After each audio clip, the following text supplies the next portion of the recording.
Well, we'll get into the depths of that a little later, but I'm just curious about a couple of the concepts here. So I was going to ask you, but you actually kind of defined it.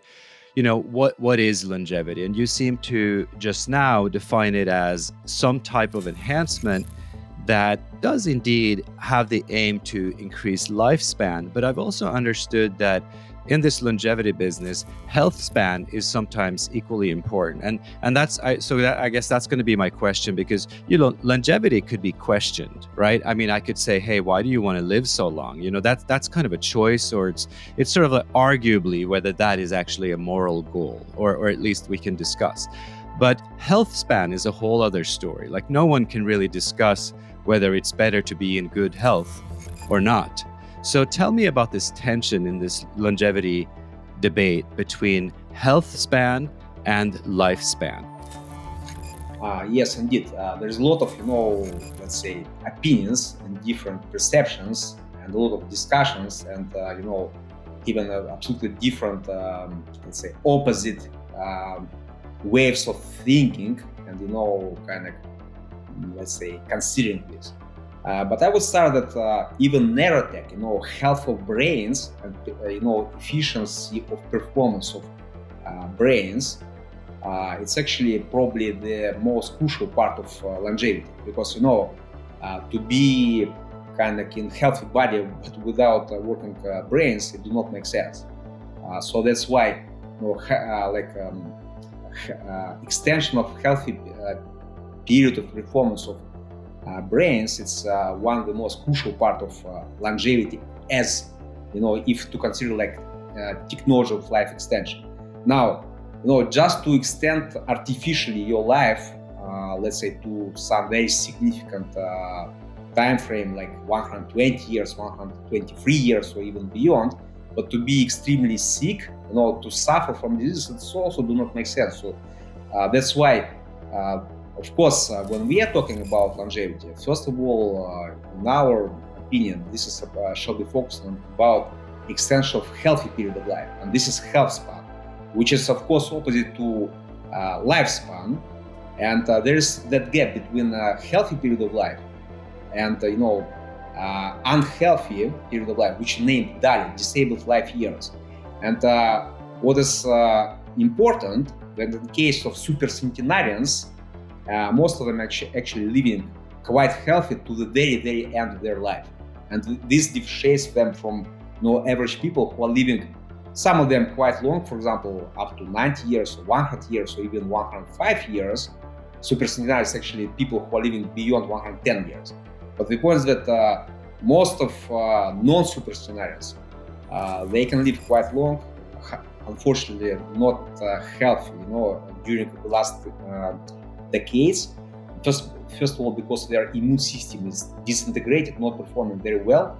So medicine can artificially prolong their life, but it's not what could be named normal life. So it's like years will suffer. And of course, when we are talking about advanced technology, about really frontier technology in advanced biomedicine, preventive medicine, precision health technology, in part with data science, artificial intelligence, we're talking about prolonging that period of life when people are healthy and their immune system capable to maintain, neutralize, and repair damage and different, issues, mutations, so on and so forth.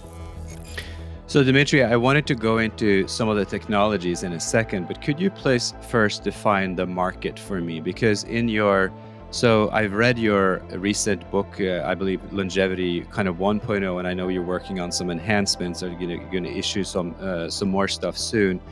But you have some pretty bold claims in there, which I guess goes to what you were just saying, that it kind of includes all of these technologies. And as a field, if you define it so broadly, then of course it becomes a massive market, because you're essentially including all the technologies that go into it, and it's kind of a large chunk of the healthcare market as well. Tell us how you define the market of longevity now and in the future, and how, where do you even find the numbers? I'm assuming you have kind of almost come up with your own numbers, because there aren't that many VCs yet that have taken longevity as their sort of sole purpose.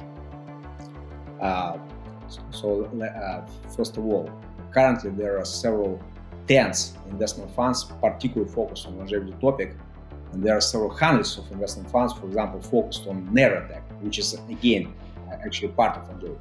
Nor there are probably several thousands of funds focused, or at least partially focused, on what could be considered age-tech.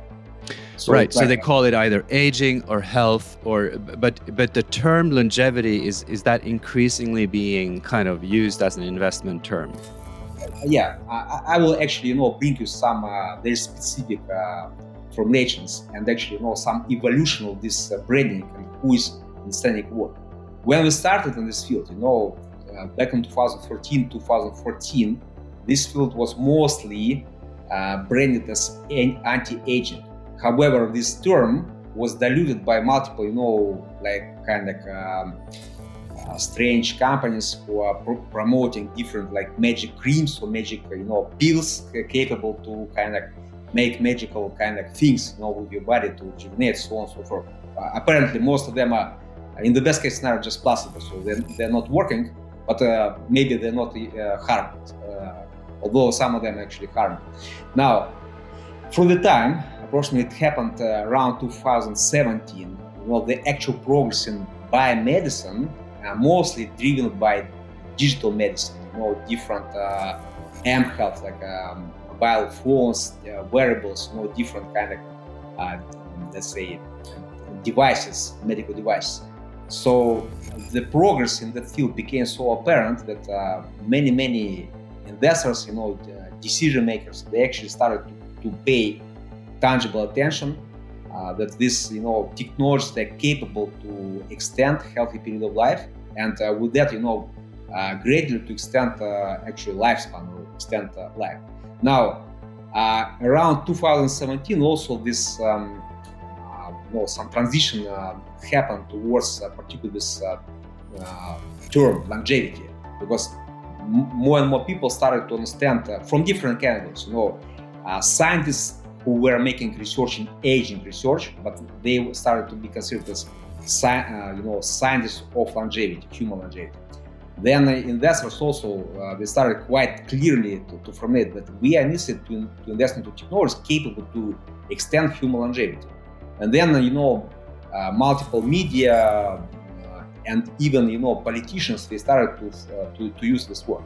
However, back in 2017-2018, it wasn't considered as an industry, and at the same time, the, let's say, focus of multiple players, who were, most of them are yet using different particular terms or words or brands, or let's say they had different perception.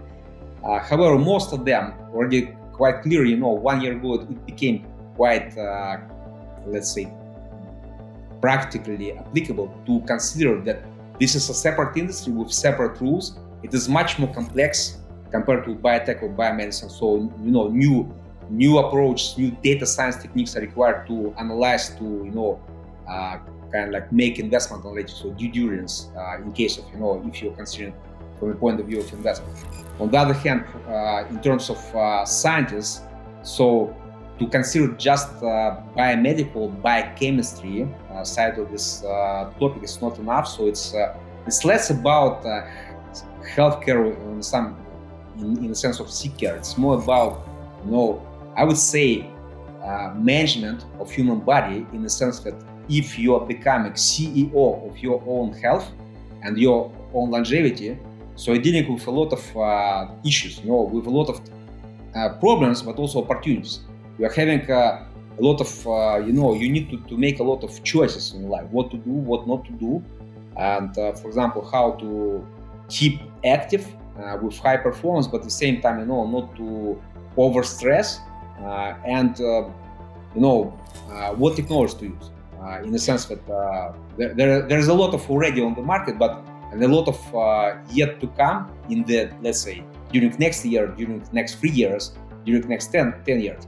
And if you are CEO, efficient CEO of your own health, you need to be aware. So that's why you need to be also educated. You need to have access to source information, reliable information, or tangible. practically applicable information.